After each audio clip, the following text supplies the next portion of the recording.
আসসালামু আলাইকুম সবাইকে। আজকে এমন একটা ভিডিও আপনাদের মাঝে নিয়ে আসলাম, যেটা দেখলে অনেক কিছু বুঝতে পারবেন, তাই ধৈর্য সহকারে ভিডিওটি দেখে নিতে। টমেটো চারা, আর এটা হচ্ছে দেখেন মালয়েশিয়াতে আজকে বৃষ্টি হচ্ছে, আর এই জায়গাতে আমরা মিষ্টি কুমড়া কাইটটা রাখছি, মালয়েশিয়ার চাইনিজ মিষ্টি কুমড়া। আর ওই জায়গাতে দেখতে পাচ্ছেন যে বৃষ্টি হইতেছে। আর হচ্ছে যে এমন বৃষ্টি হইতেছে আজকে, অনেক অতিরিক্ত বৃষ্টি হইতেছে, অনেক শব্দ, তাই আর কি মানে শব্দটা শোনাইলাম না আপনাদেরকে। এত পরিমাণে বৃষ্টি হইতে যেটা পাইপ দিয়ে পানি পড়তেছে দেখতে পারতেছে না, আবার এই সাইডেও কিন্তু আছে অনেক পানি পড়তেছে। তো দেখেন একটু কাছে যায়, যাওয়ার পরে দেখায় আপনাদেরকে কিরকম করে পানি পড়ে।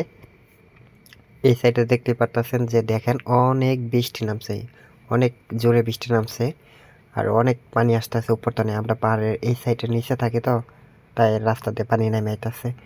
আর সমস্যা নেই, আমাদের এই সাইডে পানি নেমে আবার চলে যায়। এই সাইডে ড্রেন আছে, দেখেন ড্রেন দিয়ে সরাসরি এদিক দিয়ে নেমে যাইতেছে। আবার উপরে আমাদের চালের উপরে প্লাস্টিক, এই প্লাস্টিকের পানিগুলো নামতেছে, যে এই সাইডে পাইপ আছে, এই সব বুশ বর্মু এই জায়গাতে বুশও দেখতে পারবেন, বুশও আছে সামনে। এই দেখেন পাইপ দিয়ে নামতেছে, এটা কিন্তু পুরাটাই মানে একটা ড্রেন পানি নামার জন্য শুধু। আর এই যে দেখেন পাইপ দিয়ে আসতেছে উপরে চালের পানিগুলো সব। আবার এই সাইড দিয়ে পাহাড় অনেক উঁচা আর কি, মাঝে মধ্যে বৃষ্টি বেশি আসলে পরে ভাঙ্গে পড়ে আর কি পানিগুলো সব। যে দেখেন পানি কিন্তু সবগুলো নেমে যাইতেছে। আর হচ্ছে যে এদিক দিয়ে আপনার সবসময় কিন্তু সাপ থাকে, আর হচ্ছে যে এই ড্রেনের বেশি অতিরিক্ত পানি আসলে সাপ পারি হইতে পারে না, তো সাপ সহ আর কি চলে যায়। এই দিক দিয়ে দেখেন অনেক স্পিডে পানি আসার কারণে এই সাইডে হুদ্দা ভিজে যাইতে থাকে, এই সাইডে হুদ্দা পানি যাইতে থাকে, সমস্যা নেই। এই সাইডে ছোট্ট করে ড্রেন আছে, ড্রেনটা চলে যাইব। আবার এই সাইডের সামনে দেখতে পারতেছেন যে মানে প্রতিটা মানে ট্যাঙ্কের সাইডে একটা করে পাইপ আছে, প্রতিটা মটকা দেওয়া আছে, এই মটকা দেওয়া পানি নেমে এসে পাইপটা চলে যায়।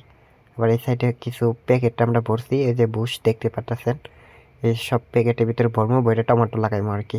তো ভিডিও প্রথমে দেখতে পাচ্ছেন যে টমেটো চারা রাইখে দিয়েছি, তো এগুলি আর কি, এগুলোর ভিতরে 2টা করে লাগানো হবে। অবশ্যই পরবর্তীতে ভিডিও দেখতে পারবেন, তার জন্য আমার পেজটাকে সবাই ফলো দিয়ে রাখবেন, ধন্যবাদ। আর তারপরে সামনে দেখতে পারতেছেন যে অনেক প্যাক কিন্তু আমরা রাইখে দিয়েছি, দেখেন সাদায় সাদায় সবগুলো লাইনে, আরও সামনের দিক দিয়ে আছে। আবার এই সাইডে আমরা দেখতে পারতেছি যে দেখেন এই সাইডে আবার কিন্তু সামনে ভাঙ্গে গেছে, আবার এদিক দিয়ে পানি জড়ো হয়ে আছে। আবার এই যে উপরের সাইড দিয়া আপনার বৃষ্টি বেশি হইলে পরে মাটি ভেঙে পড়ে, দেখেন অলরেডি অল্প পড়ছে, তো সমস্যা নেই, এটা পানি চলে যাব। আবার এই দিক দিয়ে দেখতে পারতেছেন যে প্যাক সবগুলোই করছি। আর এই দিক দিয়ে প্লাস্টিক ফাইটটা দেখেন পানি পড়ে একবারে সর্বনাশ হয়ে গেছে, দেখেন উপরে প্লাস্টিক ফাইটটা রয়েছে, তো এটা চেঞ্জ করতে হবে কালকা।